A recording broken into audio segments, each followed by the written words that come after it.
guys! Welcome to my YouTube channel. This is Josh World TV. Ayan, ngayon nga, nakabisa tayo.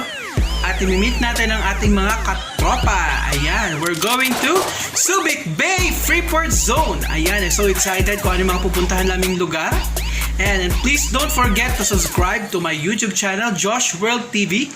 At ngayon na magsisimula na tayo after this introduction.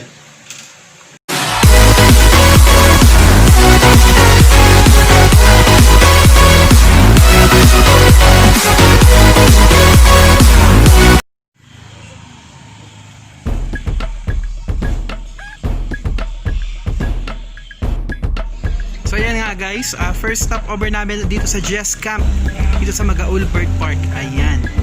So isa ito sa mga dinarayo dito sa Subic Bay. Yan.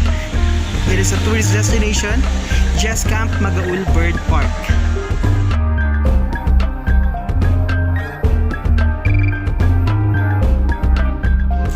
So ayan na nga, papasok kami dito sa Magaul Bird Park. Ayan ang hotdog. Kaya dito pa ni Sir Elvis. Hello everyone! Follow and subscribe. Josh World TV. Josh World TV. Hello everyone.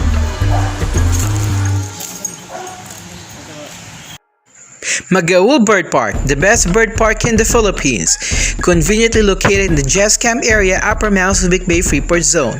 It is a larger-than-life aviary that is home to different species of birds. So ito po yung kalaw.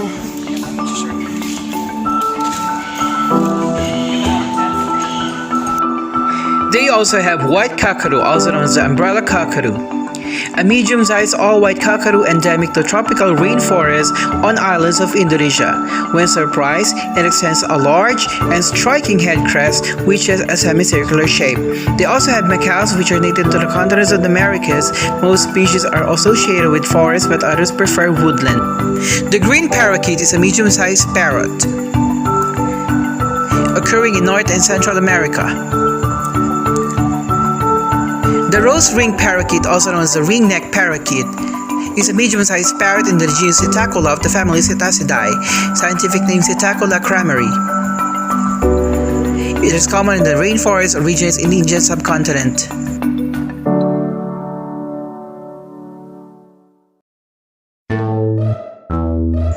Umbrella cockatoo.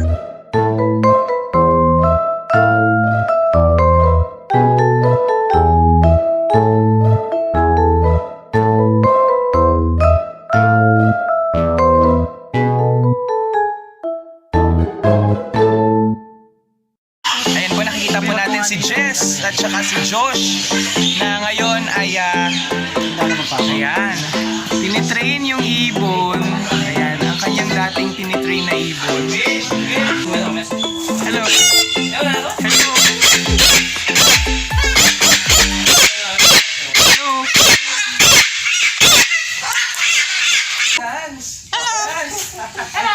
Hello. Hello. Nagsasalita po yung ibon. Ang galing. Hello. Ang galing mo naman. Hello. Ang galing mo naman. Hello. Hello. Hello.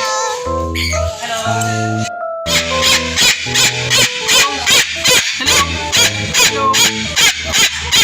Tama na. Hello. Hello. Hello. Hello. Hello.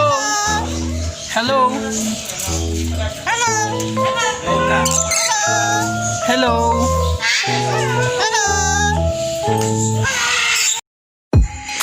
This is the theater where you will witness 1,000 birds of different species take flight and show off their talents at the Winged Wonder Show.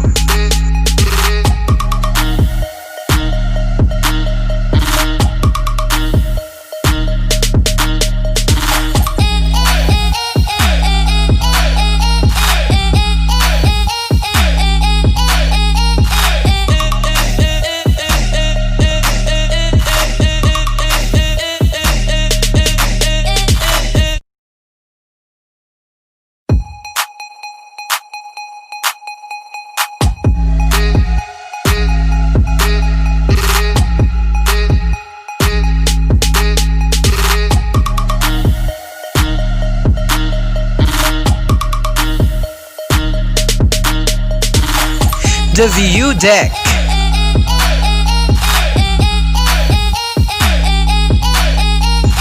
Overlooking Subic Bay.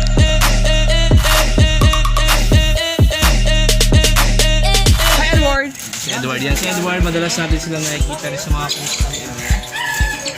Nasaan si Edward ito? Lipad sila. Ayan. Then, Ayan si meron Edward. tayong Ayan si Edward. Serpent Eagle. Ang Serpent Eagle, madali nyo ma-identify because of their white spot. Ah, okay. Ito, ano naman to?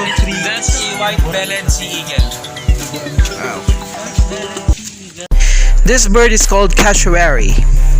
It's been called the most dangerous and deadliest bird in the world. Its long dagger-like toes in fact were responsible for the death of a man in Florida last year. But what excites scientists about cassowary, a large emu-like flightless bird, is its distinctive look.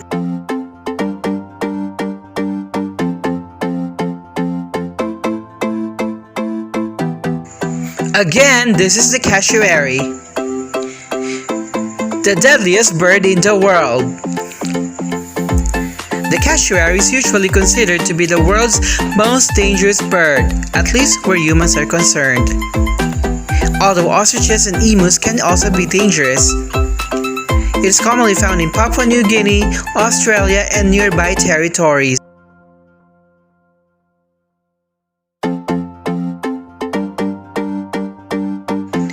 This is the ostrich, the largest bird in the world. The common ostrich, or simply ostrich, is a species of a large flightless bird native to certain large areas of Africa. It is one of the two extant species of ostriches, the only living members of the genus Stratio in the ratite orders of birds.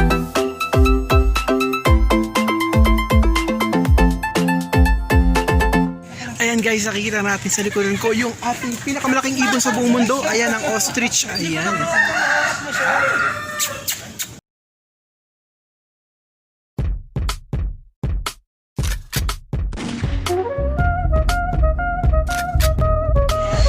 So guys, ito nakikita po ninyong hawak ko ay itlog ng ostrich. Ayan, so napakalaki niya.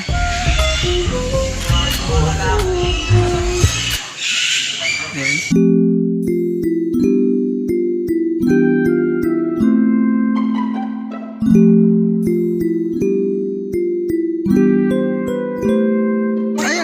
Kalapating gubat daw oh. Kakaiba siya. So yan yung kalapate. Isa kind of dove na nasa gubat lang talaga siya. Ano naman yung isa? Ay, kwago yung isa. Joshua. Okay lang natin ng mag-ilaw ka? Pwede. Pero pwede na rin yan. Mas maganda kasi yun.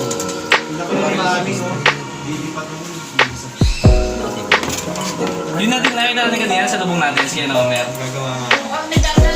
So yan guys, nakikita natin yung mga ginagamit nilang pang fishing. So para siyang baril pero pana talaga siya. Ayan. So pwede mo siyang gamitin na panghuli ng mga isda sa dagat. Ayan. Ano naman to? Ano namang Sinong kasama niyo? Kailan? Opo. Galing sa ano? Subic pa po. Ano ba tawag? Motor po. Motor. Mangilaw. Ano may kalabat? Ito ibig sabihin ito. Yung malalang isda. Tawag puna talaga ito. So yung ginagamit sa pantunay yan. Ito. Talakalito. Ito kasi pag tinangay ng tuna. Oo. Yung tingin na din. So next vlog, abangan natin yan. So manghuli tayo ng isda sa next vlog natin.